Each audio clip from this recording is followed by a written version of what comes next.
Shalom saudara, selalu ada harapan di dalam Tuhan. Kita mungkin tidak bisa menyiram bunga yang sudah layu supaya segar kembali.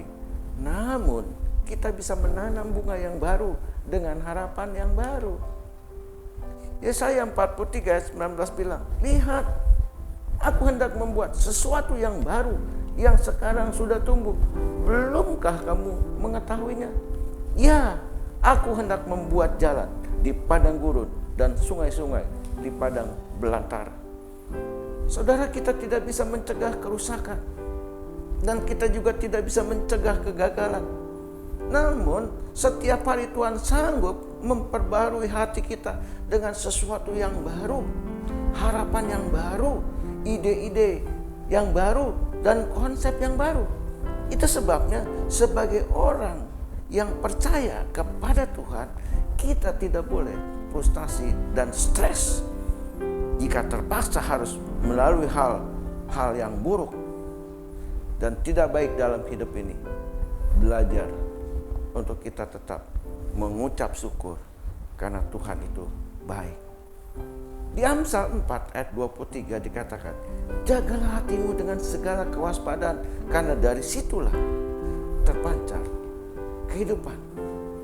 Saudara, yang terpenting bukan sebabnya, melainkan akibatnya.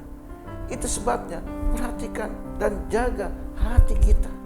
Jangan sampai rusak dengan kekecewaan, apalagi iri hati.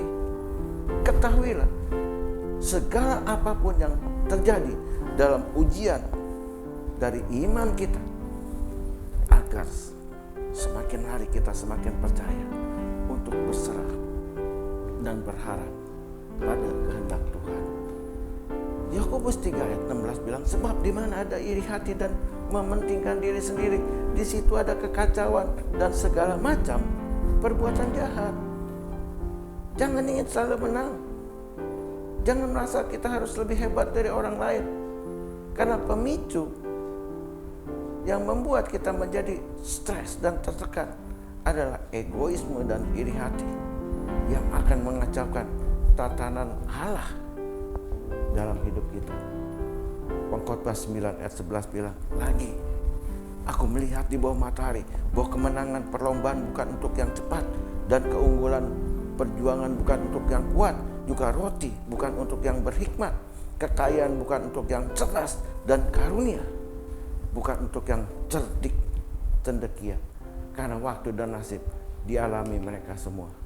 Saudara, santai saja. Jangan pernah takut dikalahkan orang lain. Jangan pernah terpengaruh oleh kata orang. Si Anu tuh lihat lebih kaya, lebih hebat, lebih sukses, lebih berhasil, lebih terkenal, dan lain-lain sebagainya.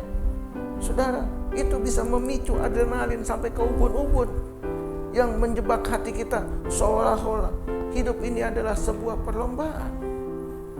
Mazmur 73 ayat 17 dan 18 bilang gitu, sampai aku masuk ke dalam tempat kudus Allah dan memperhatikan kesudahan mereka, sesungguhnya di tempat-tempat licin kau taruh mereka, kau jatuhkan mereka sehingga hancur.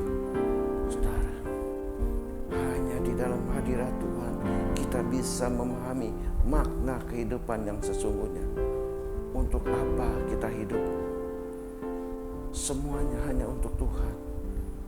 Bukan untuk kemuliaan diri kita sendiri, tapi bagi kemuliaan Tuhan.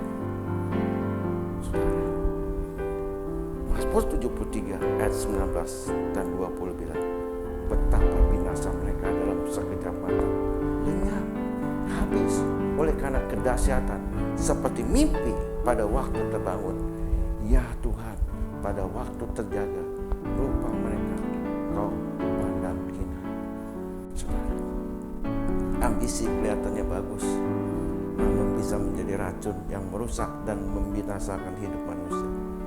Bangunlah sekarang. Hidup adalah kenyataan, bukan hayalan atau mimpi yang membentuk opini yang keliru. Tuhan Yesus memberkati kita semua. Amin.